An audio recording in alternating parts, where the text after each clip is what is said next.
오늘 말씀은 영생을 얻는 방법에 대해서 함께 말씀을 나누도록 하겠습니다.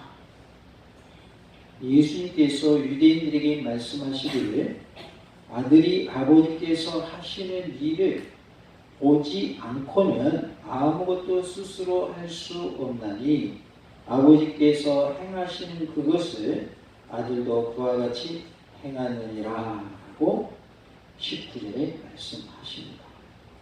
20절에 아버지께서 아들을 사랑하사 자기가 행하시는 것을 다 아들에게 보이시고 또 그보다 더 큰 일을 보이사 너희로 놀랍게 여기게 하시리라 라고 말씀하셨어요. 여기서 더 큰 일은 생명을 주시는 일과 심판하시는 일을 말하고 있어요. 생명을 주시는 일은 십자가에 못 박히심으로 우리 모든 죄를 사하여 주신 것. 누구든지 예수 믿는 자에게는 생명을 주시는 것을 말하고, 심판하시는 것은 바로 재림하셔서 인류를 심판하시는 것을 말씀하고 있어요. 그래서 생명을 주시는 것은 십자가의 구속을 통하여서 우리에게 구원을 주시는 역사를 생명을 주시는 일 이렇게 말할 수 있고, 또 심판하시는 것은 재림의 때에 이 세상 마지막 날에 심판하시는 것을 말하고 있어요. 그래서 이보다 더 큰 일, 그보다 더 큰 일을 보이사라고 말씀하고 있는데, 이것은 곧 생명을 주시는 일과 심판하시는 일을 말하고 있다는 것입니다. 예수님은 십자가를 지실 일과 다시 오실 재림에 대해서 이미 알고 계셨습니다. 그래서 미리 십자가의 그 고난을 당하실 것과 또 나중에 십자가에서 못 박혀 돌아가신 다음에 뭐 하시죠? 부활하신 다음에 또 승천하시고 그 다음에 뭐 하실 것을 알았다는 거예요. 다시 오실 것을 아셨다. 다시 오신 걸 우리 뭐라고 합니까? 재림이라고 합니다. 그러니까 초림의 예수님은 본인이 십자가에 못 박히실 것도 알았고 다시 오실 것도 알고 계셨다는 것이죠. 예수님께서 인류의 죄를 대속하시기 위해서 십자가에 못 박히신 것, 종말의 때에 재림하실 것을 믿으시기를 바랍니다. 나의 죄를 해결해 주시기 위해서 십자가에 못 박히신 것, 이것이 뭐 해야 돼요? 믿어져야 돼요. 그리고 이 세상 마지막 날에 다시 오실 것이 뭐 해야 돼요? 믿어져야 한다는 거예요. 그래서 예수님의 십자가와 예수님의 재림이 믿어져야 할 줄로 믿습니다. 우리가 예수님을 믿는다고 할 때 5가지를 말하고 있죠. 예수 이 땅에 오신 것, 성육신, 성령님을 통해서 마리아의 몸에서 잉태되셔서 이 땅에 오신 것, 그걸 우리는 성육신이라고 하죠. 하나님이 사람의 몸을 입고 오신다. 그 다음에 예수님이 십자가에 못 박혀 돌아가신 것. 그리고 뭐 하셨어요? 부활하셨어요. 그리고 뭐 하셨어요? 하늘로 올라가셨어요. 그걸 우리 뭐라고 해요? 승천이라고 해요. 그리고 예수님이 뭐 하신다고요? 다시 오셔요. 그걸 뭐라고 해요? 재림이라고 합니다. 그러니까 예수를 믿는다고 하는 것은 이 5가지를 믿는 걸 말하는 거예요. 우리 손가락도 마침 몇 개예요? 5개잖아요. 그래서 예수를 믿는 것은 5가지를 믿는 것인데, 특별히 예수님의 십자가와 예수님의 재림을 오늘 우리가 말씀을 하고 있는 거예요. 21절에 아버지께서 죽은 자들을 일으켜 살리신 같이 아들도 자기가 원하는 자들을 살리느니라 라고 말씀합니다. 하나님도 예수님도 부활시키는 능력이 있으신 분이시다. 부활의 능력은 누구에게 있다? 하나님과 예수님에게 있다라는 것을 밝히고 있습니다. 22절에 아버지께서 아무도 심판하지 아니하시고 심판을 다 누구에게 맡기셨다고 했어요? 아들에게 맡기셨다. 아들은 누구죠? 예수님을 말합니다. 심판을 아들에게 다 맡기셨어요. 23절에 그 이유를 말씀하고 있어요. 왜 아들에게 심판을 다 맡기셨는가? 이는 모든 사람으로 아버지를 공경하는 것 같이 아들을 공경하게 하려 하심이라. 아들을 공경하지 아니하는 자는 그를 보내신 아버지도 공경하지 아니하느니라 말씀하심으로써 왜 아들에게 심판을 맡기셨는가를 말씀하고 있습니다. 모든 사람으로 아버지 하나님을 공경하는 것 같이 아들 예수님을 공경하게 하시려고 심판을 아들 예수께 맡기셨습니다. 이제 영생을 얻는 방법에 대해서 함께 말씀을 나누도록 하겠습니다. 영생을 얻는 방법은 예수님의 말씀을 들어야 합니다. 24절에 내가 진실로 진실로 너희에게 이르노니 내 말을 듣고 또 나 보내신 이를 믿는 자는 영생을 얻었고 심판에 이르지 아니하나니 사망에서 생명으로 옮겼느니라 라고 말씀하고 있어요. 이 말씀 가운데 내 말을 듣고 라는 부분이 있어요. 예수님의 말씀을 들어야 한다는 거예요. 뭐 하려면요? 영생을 얻어요. 그런데 여기 표현에 보면 내 말을 듣고 나 보내신 이를 믿는 자는 영생을 뭐라고 써있어요? 얻었고 라고 말씀하고 있어요. 그러니까 예수님을 믿는 자에게 이미 무엇이 주어졌다? 영생의 복이 주어졌다는 것이죠. 그러니까 현재에도 우리는 영생의 복을 받은 자다. 그리고 앞으로 미래적으로도 영생의 복을 받을 자다라는 의미를 갖고 있습니다. 그러기에 우리는 예수님의 말씀을 들어서 영생의 복을 누리기를 원합니다. 그러면 예수님의 말씀을 듣는다는 것은 무슨 뜻인가? 예수님의 복음을 믿고 순종한다는 뜻을 가지고 있어요. 그렇기 때문에 우리가 예수님의 말씀인 복음을 믿는 자가 되어야 하겠고 또 예수님의 말씀을 뭐하는 자가 되어야 돼요? 순종하는 자가 되어야 할 줄로 믿습니다. 같이 합시다. 예수님의 말씀을 믿고 순종합시다. 그렇게 하면 우리는 뭘 얻을 수 있어요? 영생을 얻을 수 있습니다. 그래서 영생을 얻는 방법은 예수님의 복음을 믿고 순종하는 것입니다. 예수님의 말씀을 믿고 순종하는 것입니다. 우리가 예수를 믿으면 영생을 얻는다. 예수를 믿으면 구원함을 얻는다. 라는 것을 알고 있죠. 그런데 오늘 본문에서는 그것을 구체적으로 말씀하고 있는 거예요.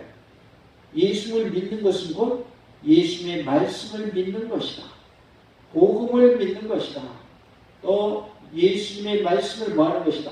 순종하는 것이다. 그것이 예수를 믿는 거다. 그냥 마음속으로 믿는 것은 끝이 아니고 예수님의 그 말씀이 믿어져야 한다. 복음의 말씀이 믿어져야 하고 믿어지면 이제는 어떻게 하라는 거예요? 그 말씀대로 순종하라는 거예요. 그러면 영생을 주시겠다라고 말씀하고 있어요.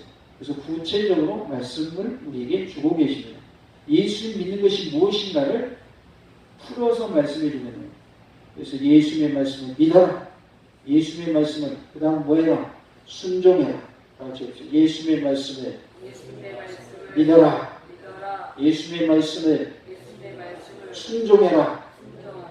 네, 그 두 가지 의미가 있다는 거예요. 그래서 이렇게 행할 때에 우리에게는 영생이 주어진다는 것을 말씀해 주고 있습니다. 내 말을 듣고라고 24절에 말씀을 하죠. 그리스도 예수님의 복음을 믿고 순종함을 의미합니다. 단지 귀로만 듣는 것을 의미하지 않습니다. 귀로 들은 다음에 그 다음에는 마음으로 어떻게 해야 된다는 거예요? 믿어야 된다는 거죠. 귀로 들리는 것을 끝나면 안 된다는 거예요. 예수님의 말씀을 듣고 그 말은 귀로 들었으면 그 말씀을 마음으로 뭐하고? 믿어라. 그런 뜻이고 또 듣는다는 말의 의미는 그 말씀대로 산다는 의미가 있는 거예요. 말 잘 들어 그 말은 귀로 듣고 끝나란 말이 아니죠. 그 말의 내용대로 뭐 하라는 거예요? 행하라 그 말이에요. 그러니까 예수를 믿는다라고 하는 것 그리고 예수를 순종한다고 하는 것이고 예수님의 말씀을 듣는다는 말씀의 뜻이다. 그러니까 너 부모님 말씀 잘 들어 그러면 귀로만 잘 들으란 말이 아니잖아요. 그죠? 무슨 말이에요? 귀로 들었으면 부모님이 하신 말씀대로 너 그대로 해 그 말이잖아요. 예수 믿는 건 똑같은 거예요. 예수를 믿는 것 그것은 예수님의 말씀을 듣는 것을 말하고 있는데, 예수님의 말씀을 듣는다고 하는 것은 마음으로 믿고 행동으로 순종의 모습을 보이라 라는 뜻입니다. 내 말을 듣고 영생을 얻는다라고 하는 말은 말씀이 생명력을 마술적으로 전달한다라는 뜻이 아닙니다. 말씀이 생명력 있는 그 말씀이 마술사가 마술 부리듯이 이렇게 역사하는 것이 아니라는 거예요. 여기서 듣는다고 하는 것은 나 보내시니 곧 예수를 보내신 하나님을 믿게 하는 지적 요소가 되고, 결과적으로 우리 성도들이 하나님과의 인격적 관계를 맺게 되는 것을 말씀하고 있어요. 그러니까 하나님의 말씀을 들으면, 예수님의 말씀을 들으면 하나님에 대한 뭐가 생긴다는 거예요? 지식이 생긴다는 거예요. 그리고 그 말씀을 통하여서 하나님을 알게 됐으니 이제는 하나님과의 긴밀한 관계, 아주 밀접한 관계가 된다. 그래서 우리는 하나님과의 인격적 관계라고 말을 하는 거예요. 그래서 하나님의 말씀, 예수님의 말씀을 들음으로 하나님에 대해서 알게 돼요. 신적 지식을 얻게 된다. 그리고 하나님과의 무슨 관계예요? 인격적인 관계를 이루게 된다. 그냥 관계가 아니라 인격적인 관계라고 표현을 하고 있어요. 그것은 주고 받는 그러한 관계를 말합니다. 기도도 일방적으로 일방통행으로 하나님께 드리는 기도가 아니죠. 기도했으면 뭘 들어야 돼요? 하나님의 음성을 들어야 돼요. 내가 기도한 것에 대해서 하나님이 어떻게 말씀하시는가, 그것을 우리가 들어야 되고 그것을 깨달아야 돼요. 그게 기도의 의미예요. 일방통행이 기도가 아니라고 말해요. 쌍방통행이 돼야 기도인 거예요. 어떤 분은 자기 하려고 쏙 하고 가버리죠. 하나님이 나에게 뭐라고 말씀하시는 거 그거 들을 생각을 안 해요. 그건 기도가 아니에요. 일방통행이죠. 기도도 하나님께 올리고 하나님으로부터 응답을 받는 게 기도인 것이다. 마찬가지로 우리의 믿음도 어떻게 생기는가? 믿음은 들음에서 나며, 들음은 무엇으로 말미암아요? 하나님의 말씀으로 말미암느니라 라고 말씀하고 있는데, 말씀을 들을 때 하나님에 대해서 알게 되고 하나님에 대한 지식이 생긴다는 거죠. 그리고 하나님과의 인격적인 관계가 이루어진다라는 것을 말씀해 주고 있습니다. 그래서 생명력을 전달하는 것이 마술사가 마술을 부리듯이, 자, 생명력 내가 펼칩니다, 내가 생명력을 전달합니다, 여러분에게 생명을 줍니다 하면서 막 던져주는 식으로, 마술사가 마술 부리는 식으로 전달되는 게 아니라는 거예요. 다시 말씀드리면 하나님의 말씀을 내가 귀로 듣고 하나님에 대해서 내가 뭐하고 알게 되고 깨닫게 되고 하나님에 대한 지식이 생기고, 그 가운데서 하나님과 무슨 관계가 생겨요? 인격적인 관계가 이루어짐을 통해서 하나님의 생명을 우리가 전달받게 된다, 그런 뜻을 갖고 있습니다. 이것은 지식성과 인격성이 제외된 마술적 작용과는 전혀 다르다는 것을 알 수가 있습니다. 마술에는 지식성, 인격성이 포함되지 않아요? 포함되지 않습니다. 심판에 이르지 아니하나니 사망에서 생명으로 옮겼느니라, 이렇게 말씀을 하셔요. 신자가 현세에서부터 벌써 영생을 가지게 되었다라는 것을 말씀하고 있어요. 옮겼느니라, 이미 사망의 생명으로 우리는 옮겨진 자다라고 말씀하고 있어요. 그리고 이미 심판에 이르지 아니한다라는 것을 선언하신 거예요. 그러니까 우리 예수 믿고 있는 사람은 심판에 이르지 않게 되는 사람들이에요. 이미 심판에서 하나님께서 뭐 해주셨어요?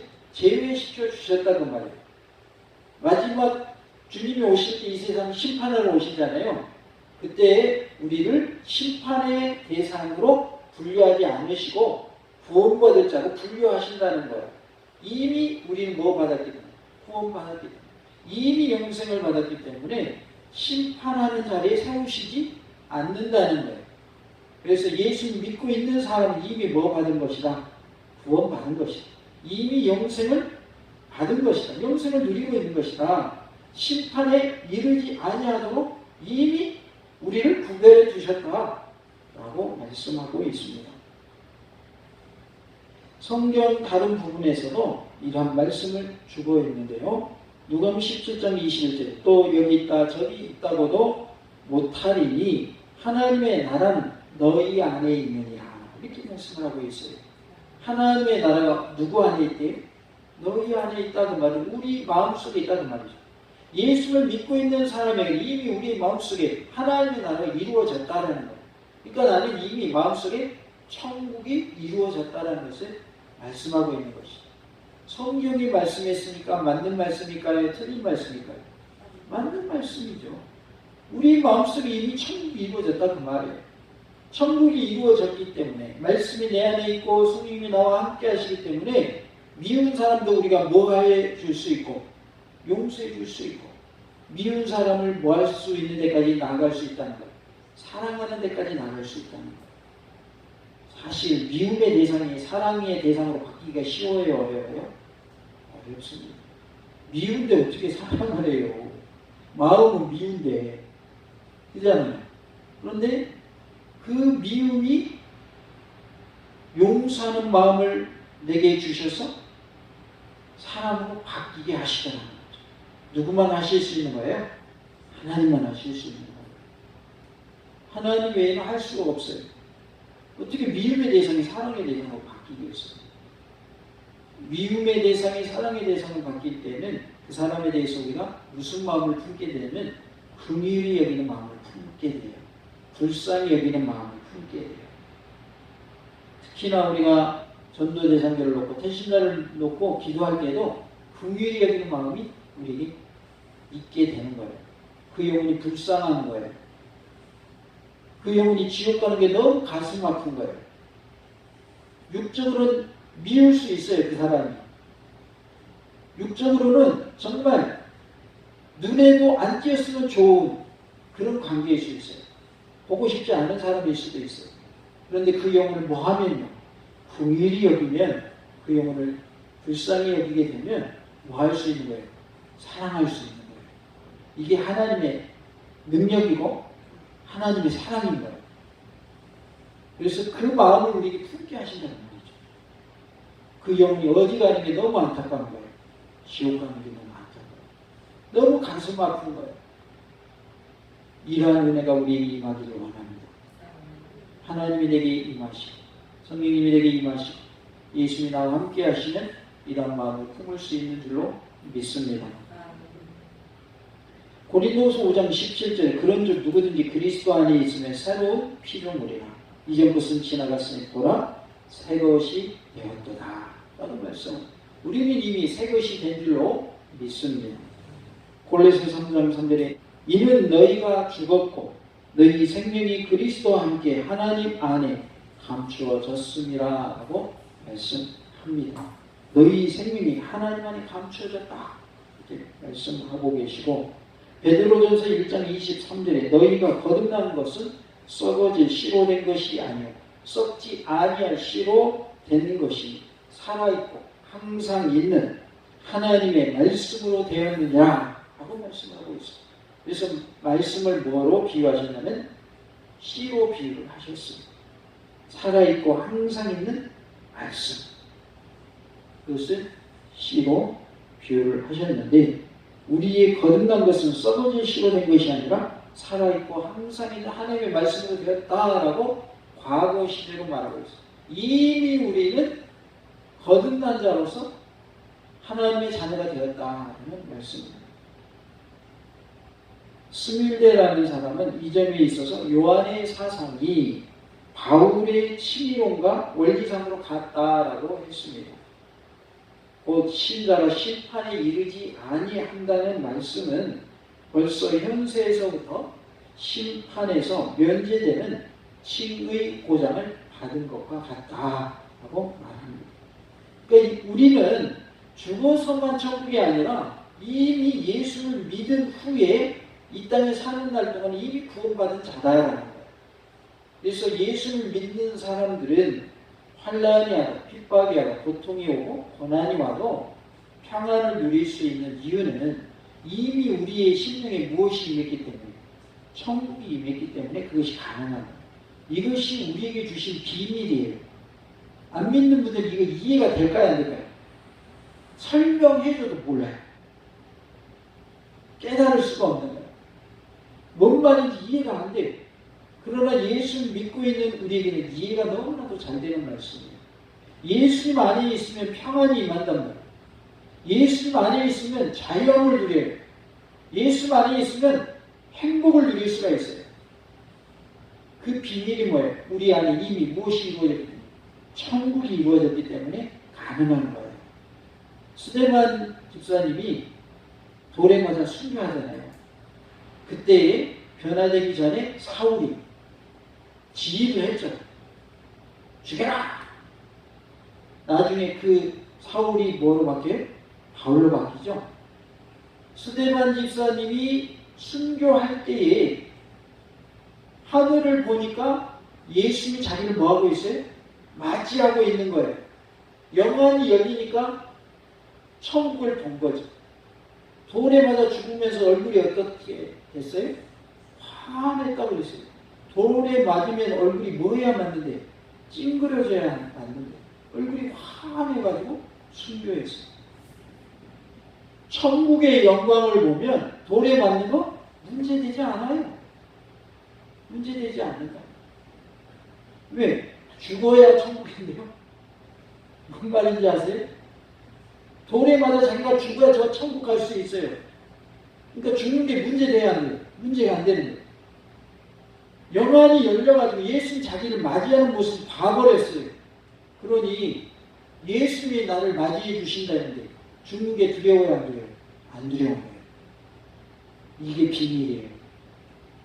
예수님 믿는 분들이 죽음을 두려워하지 않는 이유가 바로 여기에 있는 거예요. 왜? 영적인 것을 봐왔기 때문에. 천국의 것을 이미 누리고 있기 때문에 이게 가능한 거예요. 어느 누가 이렇게 할 수 있겠어요? 예수님 믿는 사람은 가능한 거예요. 예수님 믿는 사람. 사자밥이 됐던 초대교회 성도들도 이런 영적인 비밀을 알기 때문에 사자밥이 되더라도 예수님 부인했어요, 안 했어요? 부인 안 했어요. 왜요? 영적인 비밀을 알고 있는데 오히려 사자밥이 돼서 순교하는 것이 하늘에서 큰 상급이라는 것을 알고 있는데 부인하겠어요? 보통 사람 같으면 어떻게 하겠어요? 알았어요. 예수님 부인할게요. 그리고 풀려났을지도 몰라요. 그러나 그들은 그렇게 하지 않았습니다. 우리도 예수 믿는다는 이유 때문에 감옥에 갇힌다, 벌금 낸다, 심지어 예수 믿으면 죽는다 라는 그러한 일이 있더라도 믿음을 지킬 수 있기를 원합니다. 믿음을 지키시기 바랍니다. 왜? 우리는 뭘 본 사람들이에요? 천국을 본 사람들이에요. 그러나 내 힘으로 돼야 안 돼요. 내 힘으로 안 돼요. 주님이 그런 믿음 주셔야 돼요. 그래서 우리는 그렇게 기도해야 돼요. 내게도 그런 은혜 달라고. 순교의 은혜 달라고. 순교 못하면 믿음 지킬 수 있는 은혜 달라고. 그렇게 기도하시기 바랍니다. 우리 가운데 자랑할 수 있는 사람 한 명도 없어요. 저도 마찬가지입니다. 우리 자랑할 것은 아무것도 없고 우리의 믿음을 장담할 수 있는 사람 아무도 없어요. 하나님이 그 순간에 은혜를 베풀어 주셔야 우리가 믿음을 지킬 수 있고 뭐도 할 수 있어요? 순교도 할 수 있는 거예요. 아무나 하는 것이 아니라 하나님이 은혜를 주신 자만 가능한 것입니다. 그러기에 우리는 하나님께 능력 달라고 구해야 하겠고 하나님께 지혜를 구해야 할 줄로 믿습니다. 예수를 믿는 것은 예수의 말씀을 믿는 것이며 복음을 믿는 것입니다. 또한 예수의 말씀에 순종하는 것입니다. 또한 예수를 보내신 하나님을 믿는 것입니다. 이것이 바로 예수를 믿는다고 하는 말의 의미입니다. 25절에 진실로 진실로 너희에게 이르노니 죽은 자들이 하나님의 아들의 음성을 들을 때가 오나니 곧 이때라. 듣는 자는 살아나리라 라고 말씀을 합니다. 사도 요한은 인간성을 소유하신 하나님의 아들의 음성을 강조하고 있어요. 인성을 가지고 인간성을 가지고 이 땅에 오신 예수님이 우리에게 말씀하신다는 거예요. 그 하나님의 아들의 음성을 들을 때가 온다는 거예요. 사도 요한이 본 예수님은 하나님의 아들인 동시에 역사적 인물이시죠. 예수님이 허구의 인물에 실제 있었던 인물이에요. 실제 있었던 인물이에요. 복음서 쭉 읽다 보면 예수님이 살아계실 때 무슨 말씀하셨냐면 나는 죽은 다음에 제3일에 부활할 거야. 그런 말 하셨을까요? 안 하셨을까요? 하셨거든요. 그러니까 이 사람들이 3일째 되는 날 병사들 시켜서 어디 지키게 했어요? 무덤 지키게 했어요. 그리고 실제로 예수님이 부활하시고 시체가 없어져 버리니까 돈 주고 병사들한테 돈 주고 시켰죠. 뭐라고? 시체 훔쳐갑니다. 시체 훔쳐가서 지금 무덤이 비어있다. 그들은 예수님이 말씀하신 대로 이루어진 그것을 인정하고 싶지 않았어요. 그리고 그것을 인정하게 되면 예수님이 하나님이시다는 그들은 인정해야 되잖아요. 그러니까 그들은 그것이 싫은 거죠. 그래서 지금까지도 그 시체를 훔쳐갔다라는 설이 지금까지도 내려오고 있는 거 아세요? 예수 안 믿는 사람들은 성경을 연구하면서 어떻게 하면 기독교를 반대할까를 연구하면서 그 설을 얘기를 하는 거예요. 예수님이 부활 안 했는데 시체 훔쳐가 놓고 비어있는 무덤 보고 예수 부활했다고 한다. 그런데 성경은 뭐라고 말씀합니까? 부활하신 후에 40일 동안 500의 형제에게 보이셨대요. 그러면 그때 보여주신 예수는 누구예요? 가짜예요? 그건 그들의 말을 전면으로 반박하는 그런 말씀인 거죠. 죽었는데 어떻게 40일 동안 사람들한테 보여요? 부활하셨으니까 보여지는 거죠. 그것에 대해서 그들이 한마디라도 언급을 할까요? 안 할까요? 절대 안 하죠. 왜? 예수님 시청자가 다 그들을 그렇게 주장하는. 그러니까 하나님의 말씀이 주어져도 믿는 사람이 있고 믿지 못하는 사람이 있는 거예요. 우리는 하나님의 말씀이 믿어지니 얼마나 감사한지 모릅니다. 요한의 구원론은 신자들의 부활을 구원의 완성으로 보고 있어요. 그래서 믿는 자들, 성도들은 반드시 뭐하게 돼 있다? 부활하게 돼 있다라고 하는 것이 요한이 말하는 내용이에요. 따라서 25절의 말씀은 다음과 같은 의미로 해석할 수가 있습니다. 죽은 자들을 영적으로 죽은 자들로 해석을 할 수가 있어요. 그러므로 듣는 자는 살아나리라 라는 말은 현세에서 복음을 듣는 자들이 영적으로 중생하게 될 것을 가리키고 있습니다. 그래야 지금이 그때라는 말과 이것이 의미가 맞아떨어지게 됩니다. 성경의 선이 죽은 자들이란 말은 영적으로 죽은 자들을 가리켰어요.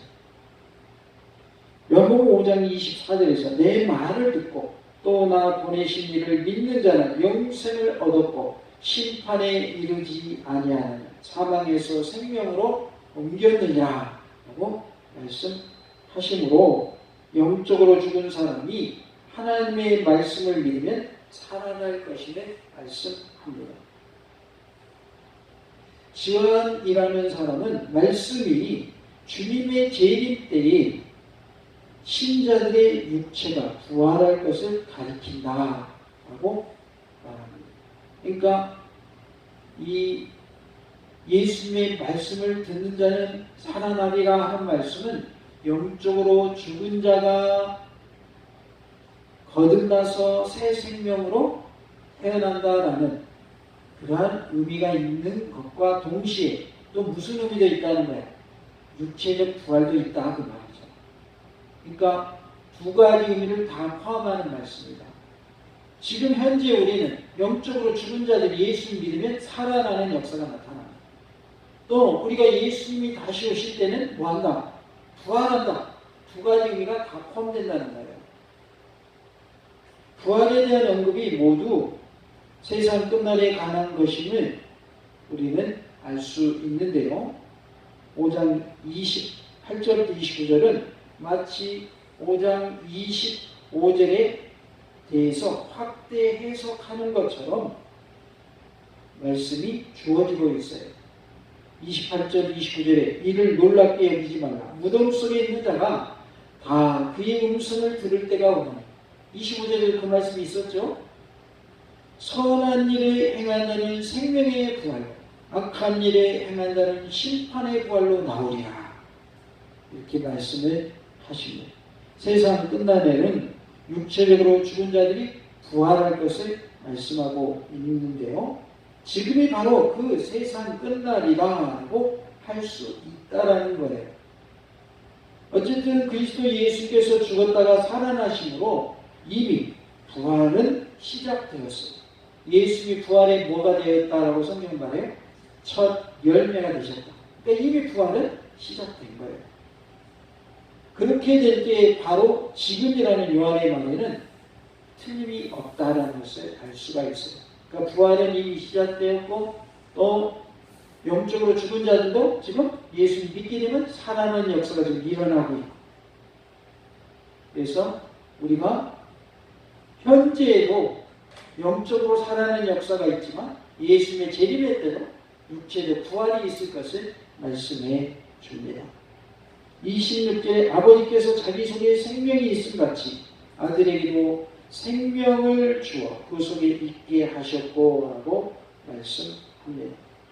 아버지께서 자기 속에 생명이 있음 같이 아들에게도 생명을 주어서 그 속에 있게 하셨고, 아들에게도 생명을 주어라고 하는 말은 아들에게 없던 생명을 주셨다는 의미가 아니고, 주셨다고 하는 이 표현은 시간적 사건이 아닌 영원한 시간을 말하고 있어요. 아버지께서 아들을 중보자로 세워서 택한 백성에게 생명을 주시는 역사를 하게 하신 것을 말씀하고 있습니다. 그래서 택한 백성에게 생명을 주시는 일은 과거에도 있었고 현재도 있고 앞으로도 있을 것을 말씀하고 있어요. 아버지와 아들이 소유하신 생명은 하나님과 예수님만이 독점하신 정을대적인 생명임을 의미하고 있습니다. 그래서 이 생명은 누구만 주실 수 있는 거예요? 하나님만 주실 수 있고 예수님만 주실 수 있다 하는 것을 말씀해 줍니다. 그러므로 그것은 인류를 구원하시는 생명운동의 근원임을 알 수가 있습니다. 요한복음 1장 4절에 그 안에 생명이 있었으니 이 생명은 사람들의 빛이라 라고 말씀합니다. 27절에 또 인자됨으로 말미암아 심판하는 고난을 주셨느니라 라고 말씀을 하죠. 그리스도 예수님께서 사람의 형상으로 낮아지셨으니 하나님께서 예수를 심판장으로 높이셨음을 알 수가 있어요. 심판주로 높이셨다는 거죠. 빌립보서 2장 9절 10절 내용을 보면 이름으로 하나님이 그를 지극히 높여 모든 이름 위에 뛰어난 이름을 주사 하늘에 있는 자들과 땅에 있는 자들과 땅 아래에 있는 자들로 모든 무릎을 예수의 이름에 꿇게 하시고 라고 말씀하고 있습니다. 예수를 지극히 높이셔서 모든 무릎으로 하여금 예수 앞에 뭐하게 하셨어요? 무릎 꿇게 하셨다고 말씀을 합니다.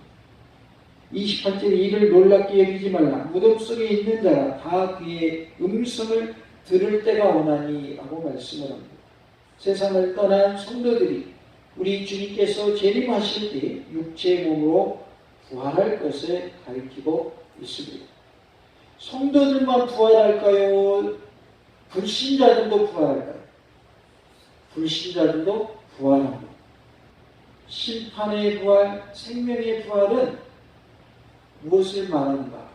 생명의 부활은 믿는 자의 부활을 말하는 것이고, 심판의 부활은 믿지 않는 자의 부활을 말하고 있는 것입니다. 29절에 선한 일을 행한 자는 생명의 부활로, 악한 일을 행한 자는 심판의 부활로 나오리라 이렇게 말씀을 합니다. 선한 일이란 말은 예수를 믿음으로 나타낸 선한 열매를 가리키고 있고, 일반 도의적 도덕적 선을 행하는 것을 말하는 것은 아닙니다. 그러니까 도덕적으로 선을 행한 자를 여기서 말하는 게 아니라 예수를 믿음으로 인하여서 나타내는 선한 열매를 말하고 있어요. 쉽게 얘기하면 선을 행한 자는 예수를 믿은 자이고 악을 행한 자는 반대로 뭐예요? 예수를 믿지 않은 자를 말하고 있어요. 성경이 말하는 의인은 우리가 의인이기 때문에 의인하신 것이 아니라 예수의 위의 옷을 입을 때 의인이라 불러주시거든요. 그 의인은 뭐냐면 예수를 믿는 자를 의인이라 하시는 거예요. 악인은요, 예수 믿지 않는 자를 악인이라고 하셔요. 그러니까 여기서 선을 행한 자와 악을 행한 자도 같은 맥락이다. 선을 행한 자는 누구를 믿는 거고 예수를 믿는 거고, 악을 행한 자는 예수를 안 믿는 걸 알고 있어요. 그래서 예수를 믿는 사람은 생명의 부활, 영생의 복을 누리기 위해서 부활한다. 우리가 죽으면 우리의 영혼이 믿는 자는 천국이요, 믿지 않는 자는 지옥으로 가게 되고, 예수님의 재림할 때는 육이 부활하여서 영과 육이 하나 되어 다시 천국과 지옥으로 간다라는 것을 말씀해주고 있습니다. 선한 일을 행한이라고 할 때 이 행한다는 말은 상습적으로 완전히 행함을 가리키지 않습니다. 그러나 악한 일을 행한이라고 할 때 하는 행한은 상습적으로 행한 것을 말하고 있어요. 혹은 일생의 습관을 말합니다. 악을 행하기는 이렇게 쉽고 상습적이다라는 것을 알 수가 있어요. 여기서 말하는 두 가지 부활, 생명의 부활과 심판의 부활은 그리스도 예수의 재림의 때에 이루어질 것입니다. 영생 또는 심판의 현재적인 실시와 세상 끝날의 실시를 병립해서 두 가지를 동시에 말씀하고 있기 때문에 이것이 두 가지가 겹쳐져 있는 거예요. 그래서 우리가 영생을 얻는 것도 심판을 받는 것도 현재적으로 이미 이루어졌고 앞으로 재림의 때도 이루어질 것이다. 두 가지를 동시에 말하고 있음을 우리는 알 수 있습니다. 연금 6장 40절에 내 아버지의 뜻은 아들을 보고 믿는 자마다 영생을 얻는 이것이 마지막 날에 내가 이를 다시 살리리라 하시리라 라고 말씀합니다. 신자들이 현세에서 벌써 영생을 소유했다는 사실, 그리고 대종말에는 부활의 형태로 영생을 얻게 된다는 것을 말씀합니다. 예수를 믿는다고 하는 것은 곧 예수님의 말씀을 믿는 것이고 예수님의 말씀에 순종하는 것을 말씀하고 있습니다. 또한 예수님을 보내신 하나님을 믿는 것이다. 그것이 곧 예수를 믿는 것이다 라는 것을 오늘 본문을 통해 우리가 함께 말씀을 나누었습니다. 영생을 얻는 방법은 복음을 믿고 순종하는 것이다. 이런 것을 꼭 기억하시고 끝까지 예수님의 말씀, 복음을 믿고 예수님의 말씀대로 순종하는 자 되시기를 원합니다. 우리가 연봉 5장 24절 말씀 함께 읊조리는 시간 갖겠습니다. 다 같이 합니다. 내가 진실로 너희에게 이르노니 내 말을 듣고 또 나 보내신 이를 믿는 자는 영생을 얻었고 심판에 이르지 아니하나니 사망에서 생명으로 옮겼느니라. 요한복음 5장 24절 말씀. 아멘.